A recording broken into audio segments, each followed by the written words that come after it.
আপনারা মাতৃকালীন ছুটির সাথে পিতৃকালীন ছুটির কথা বলেছেন।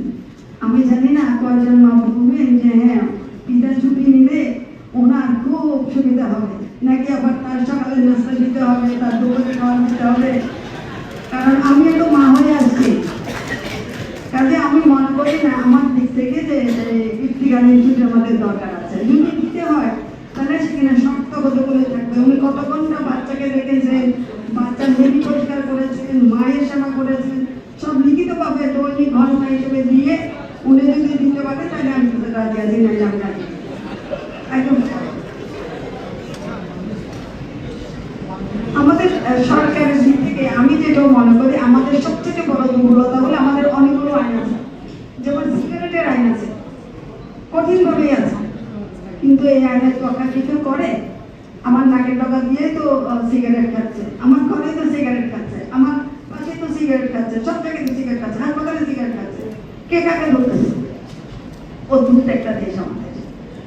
আমাদের আইন আছে কিন্তু আইন পালনের কোনো বাধ্যবাধকতা নাই, আমাদের কোনো ফলো আপ নেই।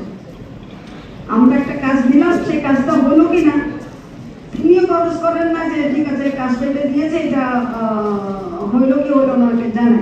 মোনালিসা হেভি ফ্লো 15 পিস প্যাকেটের সাথে 8 পিসের একটি প্যাকেট একদম ফ্রি।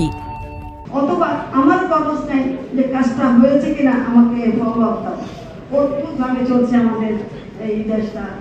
এখান থেকে কম টাকার উন্নতি হবে আমি জানি না, ভালো প্রশিক্ষণের দরকার। প্রচারণার কথা আপনারা বলেছেন, প্রচারণা তো অবশ্যই দরকার, প্রচারণা না হলে কোনো কিছু হবে হয় না। কিন্তু সব প্রচারণায় কি টাকার দরকার হয় না? সব প্রচারণায় টাকার দরকার হয়। যদি আমরা এভাবে আসি, বাংলাদেশে কতগুলো এনজিও আছে,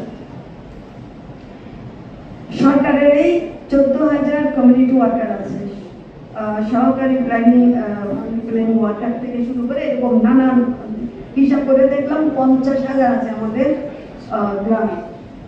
সবগুলিকে কিন্তু আমরা মিলাই, এদের মাধ্যমে তো আমরা মেসেজটা পৌঁছাতে পারি, এনজিওর মাধ্যমে তো আমরা মেসেজটা পৌঁছাতে পারি। শুধু মেসেজ পৌঁছানো না, এদের সাথে তাকে ফলো আপ করা, যেটা তাকে বলা হলো সেই ফলো আপটা আমরা করতে পারি।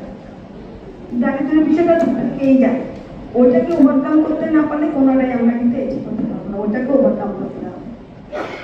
তো কাজে এখন এই দেখার দায়িত্বটা আছে, যেটা আমরা সচেতন নই বলি হয়, সেটা ধনী পরিবারও হয়, মধ্যবিত্ত পরিবারও হয়, গরিব পরিবারও আছে।